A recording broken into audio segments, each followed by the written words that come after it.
अस्सलाम वालेकुम नाज़रीन, पॉपुलर न्यूज़ एजेंसी के फेसबुक लाइव में आपका एक दफ़ा फिर से खैर मकदम है। आज हम एसीडी ऑफिस डोडा में बैठे हुए हैं और हमारे से बात करने के लिए हैं एसीडी डोडा फुलेर सिंह जी। फुलेर सिंह जी, सबसे पहले पॉपुलर न्यूज़ एजेंसी में आपका खैर बोलते हैं। शुक्रिया जनाब, शुक्रिया। सर, थोड़ा सा अपनी स्कीम्स के बारे में लोगों को अवेयर करें, थोड़ा सा जो स्कीम्स हैं आपकी। मैं तो सबसे पहले आपका शुक्रिया अदा करूँगा। मैं चाहता ही था कि कुछ हमारे इश्यूज़ हैं जो हम लोगों तक पहुँचाएँ। हमारा एक आज की डेट में एनुअल रिवीजन हो रहा पंचायत इलेक्टोरल रूल्स का। आने वाले ईयर्स में जब पंचायत इलेक्शंस होंगे तब लोग काफ़ी भागते फिरते हैं कि मेरा नाम वोटर लिस्ट में नहीं है। कोई अंडर एज होता है अभी तो वो कहता है कि मेरा नाम नहीं आया।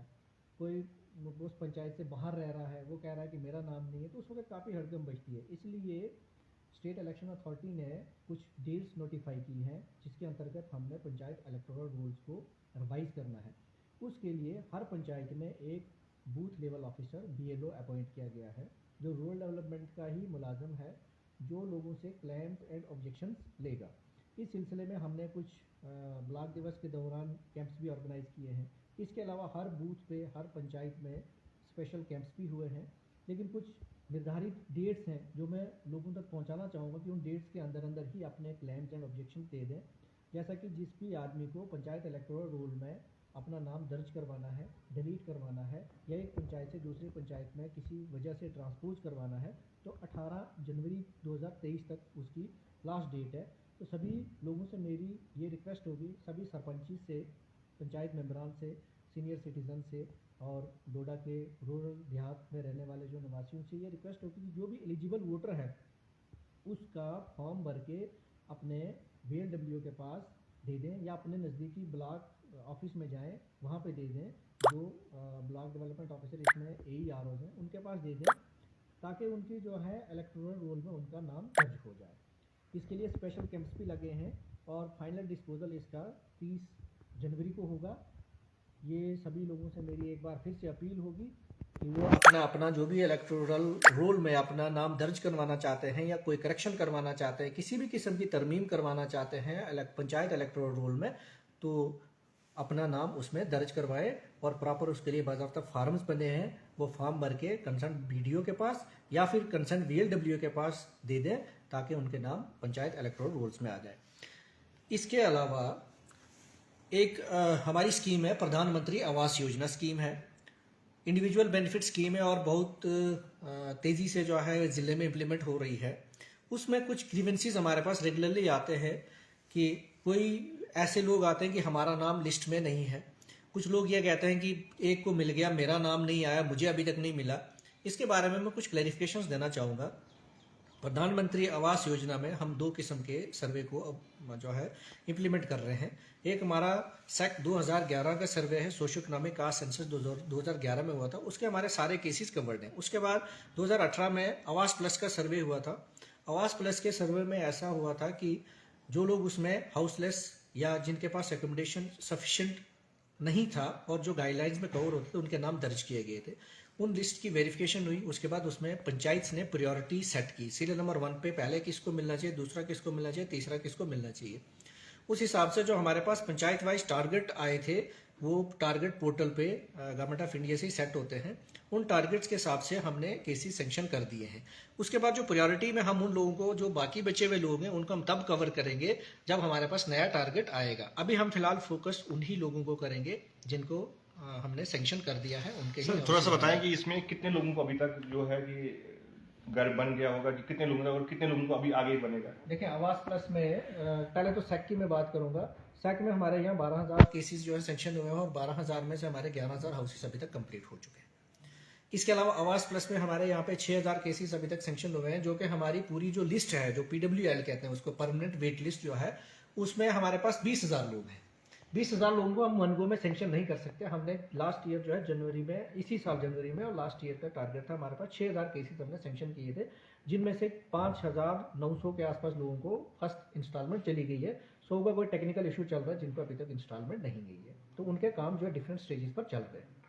प्रधानमंत्री आवास योजना में मैं एक बात और बताना चाहूँगा लोगों को, मेरी ये अपील होगी, या जो बेनिफिशरीज उनसे भी ये अपील होगी, हमारे PRIs हैं, हमारे जो हैं DDCs, BDCs, बाकी लोग जो हैं, उनसे मेरी ये अपील होगी कि जो घर बनता है घर के साथ साथ हमने उनको IHHL यूनिट भी देना होता है, बाथरूम भी देना होता है। तब तक एक घर कंप्लीट नहीं होगा जब तक एक PMAY हाउस को एक 12,000 रुपये का बाथरूम IHHL यूनिट स्वच्छ भारत मिशन में ना मिले। लेकिन वो इस कंडीशन में दिया जाता है कि उसने पहले उस टाइप का बेनिफिट ना लिया हो। अगर किसी ने पहले बाथरूम बना लिया था पुराने घर में या पुरानी जगह पे, या उसके पास एग्जिस्टिंग था, उसने फाइनेंशियल बेनिफिट दे लिया, उसको नहीं मिलता है। लेकिन ऐसा PMAY बेनिफिशियरी जिस आदमी को पहले ये बेनिफिट नहीं मिला है उसको IHHL यूनिट हम स्वच्छ भारत मिशन में देते हैं। 12,000 रुपये की इमदाद मिलती है ताकि वो अपने घर में स्वच्छ टॉयलेट, अच्छा टॉयलेट बना सके। उसके साथ साथ PMAY हाउसेस को डिपार्टमेंट की तरफ से 95 दिन का 95 डेज का रोजगार भी दिया जाता है मनरेगा में। एडिशनल 1,30,000 रुपये तो इंस्टॉलमेंट मिलती है लोगों को। जैसे 50,000 की इंस्टॉलमेंट पहली मिलती है, 50,000 रुपये की दूसरी मिलती है और उसके बाद 30,000 की थर्ड इंस्टॉलमेंट मिलती है जब हाउस कंप्लीट होने पे आ जाता है। इसके साथ साथ अपने ही घर में उस बेनिफिशियरी ने काम भी करना है, उसका 95 दिन का रोजगार भी उसको मिलता है। अपने ही घर में काम करना, अपना घर बनाना है, कोई स्पेशल काम नहीं करना है। 95 डेज और 227 रुपये रेट है अभी गवर्नमेंट रेट, जो मनरेगा का रेट है गाइडलाइंस के हिसाब से, उस हिसाब से उसको वो उजरत भी एक्सेस में 20 या 21,000 रुपये मिल जाता है। तो ये उसकी स्कीम में एडमिट करता है ताकि उसका घर जो है अच्छा घर बन जाए, उसका बाथरूम भी मिल जाए, 95 डेज भी मिल जाए, किस्तें भी मिल जाए, मकान भी कंप्लीट कर ले। लेकिन हमारे पास कुछ ऐसे केसेस हैं जिन लोगों को अभी एक किस्त मिली है, वो काम शुरू नहीं कर रहे। उन्होंने किस्त जो है ले ली हुई है और उसके बाद कोई अपने किसी दूसरे खर्चे में वो पैसा खर्च लिया है या कहीं इधर उधर चले गए हैं तो काम शुरू नहीं कर रहे हैं। उनके लिए भी हमने रिकवरी प्रोसीडिंग्स शुरू की हैं रेवेन्यू डिपार्टमेंट के थ्रू। इसमें DC साहब ने परसों एक मीटिंग ली थी जिसमें डायरेक्शंस इशू हुई है कि उन लोगों से रिकवरीज की जाएगी, या तो वो घर बनाएंगे या वो अपना पैसा वापस करेंगे, क्योंकि सेंट्रल अकाउंट गवर्नमेंट के अकाउंट में वापस चला जाएगा और उनको उस लिस्ट से, उस सूची से डिलीट कर दिया जाएगा ताकि वो दोबारा कभी भी बेनिफिट लेने के काबिल ना रहे। तो ये प्रधानमंत्री आवास योजना के बारे में ऐसे लोगों को थोड़ा सा आप वार्न करेंगे, उनको बताएंगे, कोई टाइम देंगे कि इतने टाइम तक आप काम शुरू करें, नहीं तो आपके ऊपर ऐसा एक्शन लिया जाएगा कि आइंदा आप किसी भी डिपार्टमेंट का कोई भी काम का फ़ायदा उठा नहीं सकेंगे, किसी स्कीम का फ़ायदा उठा नहीं सकेंगे। हमने उसमें ऑलरेडी 3-3, 4-4 नोटिस मेरे ब्लॉक डेवलपमेंट ऑफिसर्स ने उन लोगों को सर्व कर दी हुई है। पंचायतों ने भी उनको नोटिस सर्व की हैं, लेकिन उसके बावजूद भी कुछ ऐसे क्रॉनिक केसेस हैं जिन्होंने काम शुरू नहीं किया है। कुछ लोग ऐसे हैं जिन्होंने 1-2 नोटिस मिलने के बाद काम शुरू कर दिया है। अब हमने उसमें एक पीरियड रखा, गैप पीरियड रखा कि 1 हफ्ते के अंदर अंदर जो काम शुरू कर लेगा वो आगे अपना हाउस जो है स्टार्ट करेगा तो उसको नेक्स्ट इंस्टॉलमेंट में मिल जाएगी। लेकिन जो शुरू नहीं करेगा, जो अभी तक उस पैसे पे बैठा हुआ है, वो उससे रिकवरी होगी।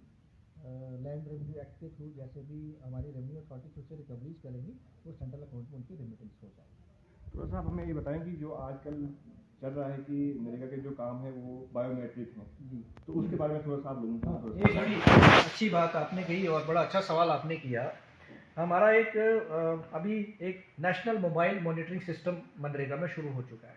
पहले क्या होता था कि काम साइट्स पे चलते थे, रियल टाइम अटेंडेंस नहीं होती थी, अटेंडेंस 1 हफ्ते के बाद होती थी। मजीद शिकायत ये आती थी कि कोई आदमी काम पे नहीं गया जनाब, उसकी हाजिरी लग जाती है, या कहीं पे कोई छोटे मोटे जो है गलतियां साइट्स पे हो जाती थी।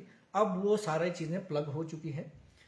नेशनल मोबाइल मॉनिटरिंग सिस्टम से दिन में वर्कर्स की हाजिरी 2 बार लगेगी, एक 9 बजे से पहले लगेगी और दूसरी शाम को 4 बजे तक जो है उनकी हाजिरी, 4 या 4:30 बजे उनकी जो है दोबारा मोबाइल से फ़ोटो उठाई जाती है, साइट पे अपलोड होती है, फिर जाके उनका दिन लगता है। तो ये सभी जो भी जॉब कार्ड होल्डर्स हैं या जो भी हमारे इम्प्लीमेंटिंग एजेंसीज हैं, प्रोग्राम इम्प्लीमेंटिंग एजेंसी जिसमें PRIs हैं, डिपार्टमेंट के लोग हैं, उनसे मेरी यही इल्तजा होगी कि मेहरबानी करके कामों पे जाएं, कामों पे अपनी फ़ोटो उठवाएं, वर्क साइट पे जाके नेशनल मोबाइल मॉनिटरिंग सिस्टम जो एप्लीकेशन है उसका इस्तेमाल करें। जिसकी हाजिरी उसमें लगेगी उसको ही दिन मिलेगा, जिसकी नहीं लगेगी उसको नहीं मिलेगा। बड़ी लोग हमारे पास आ रहे थे कि ये सिस्टम जो है इससे हमें दिक्कत आती है, दिक्कतें सारी दूर कर दी गई हैं। एप्लीकेशन जो है यूज़र फ्रेंडली कर दी गई हुई है। अगर ऑनलाइन नहीं चलता, जहाँ पे इंटरनेट का कनेक्शन या इंटरनेट अवेलेबल नहीं होगा, इंटरनेट सर्विसेज नहीं होगी, वहाँ पे ये ऑफलाइन भी चलना शुरू हो गई है और लोगों की अटेंडेंस स्मूथली हो जाया करेगी। उसमें हमारा ग्रीवेंस रिड्रेसल मैकेनिज्म भी है कि जो डायरेक्ट वहाँ से फोटोग्राफ हमारे पास टेक्निकल इश्यूज़ का आ जाता है, हम वो स्टेट की टीम के साथ टेकअप करते हैं, इमीडिएटली 4 या 5 मिनट के अंदर वो सारे इश्यूज़ रिजॉल्व हो जाते हैं। लेकिन अब लोगों को ना स्विच ओवर करना पड़ेगा ट्रेडिशनल अटेंडेंस सिस्टम से मॉडर्न अटेंडेंस सिस्टम पे, ताकि काम की क्वालिटी भी अच्छी हो और लोग फिजिकली और एक्चुअली उतने और जो है काम पे लगाएं जितनी उनको दिहाड़ी मिलती है। हम यहाँ बैठे हुए थे, आपसे बात करने के लिए आए हुए थे। यहाँ एक डिपुटेशन आया हुआ था धार से, थोड़ा सा उसके रिगार्डिंग थोड़ा सा बताएं आप। धार से एक डिप्यूटेशन मेरे पास भी आया हुआ था। एक्चुअली परसों ही उन्होंने एक अर्जी दी हुई थी, एक एप्लीकेशन उनकी तरफ से हमारे पास आई हुई थी कि कोई फील्ड में उनके कोई कामों की पेमेंट नहीं हुई है। उसमें जब मैंने वेरिफिकेशन की तो वो कह रहे थे कि हमारी कोई बिलिंग पेंडिंग है, बिलिंग की वजह से पेमेंट नहीं हुई है। मैंने जब ये ब्लॉक डेवलपमेंट ऑफिसर दाली उदियारपुर से दरियाफत किया, उनने कहा कि इस पंचायत में जितनी सीलिंग लिमिट, एक्चुअली अभी उनकी जो पेमेंट थी वो वेज पेमेंट हो चुकी है, वो मटेरियल पेमेंट ढूंढ रहे थे, लेकिन जितनी भी उस ब्लॉक को सीलिंग लिमिट दी गई थी वो यूटिलाइज हो चुकी है। और उस पंचायत में जितनी सीलिंग लिमिट जो है बीडीओ ने फिक्स करी थी लाइबिलिटी के हिसाब से, उतनी वहाँ डिस्बर्समेंट हो चुकी है, पेमेंट्स हो चुकी हैं। अब इनके जो कहना था कि हमारा बिल तैयार नहीं हुआ है और स्टाफ, फील्ड स्टाफ कोई आनाकानी कर रहा, हमें बिल नहीं दे रहा। मैंने जब वेरीफाई किया तो उसमें बिल्स, इनके 2 कामों के बिल्स, 21-22 के कामों के बिल्स बने हुए हैं। मैंने बिल चेक किए, वो फाइल में मैंने लगा दिया हुआ है। जैसे ही फंडिंग हमारे पास आएगी, मैंने बीडीओ को डायरेक्शन दी हुई है कि जैसे ही पैसा आता है तो आप इनकी पेमेंट जो है वो सरपंच के थ्रू और बीएलडब्ल्यू जो हमारा फर्स्ट सेक्रेटरी है उनके थ्रू करवा दें, क्योंकि इसमें पेमेंट ना एसीडी करता है ना बीडीओ करता है। पेमेंट इसमें सरपंच ने करनी होती है, जो कंसर्न ब्लॉक पंचायत लेवल पे हमारा पंचायत सेक्रेटरी होता है, जो फर्स्ट सेक्रेटरी है, उन दोनों ने पेमेंट करनी होती है। उनके 2 काम और थे जो 21-22 के काम है, जिसकी लाइबिलिटी में उनका है अभी, क्योंकि 21-22 का हमारे पास फंडिंग अवेलेबल नहीं है तो हम उनकी पेमेंट नहीं कर पाएंगे। ग्रीवेंसीज उनके जेन्युइन थे कि हमारा जो है पेमेंट नहीं हुई है, लेकिन वो कुछ और ग्रीवेंसीज लगा रहे थे कि हमारा बिल डिले हो रहा है। वो मैंने वेरीफाई किया, बिल्स उनके अवेलेबल हैं और वो मैंने रिकॉर्ड में रखे हुए हैं। शुक्रिया हमसे बात करने के लिए। Thank you.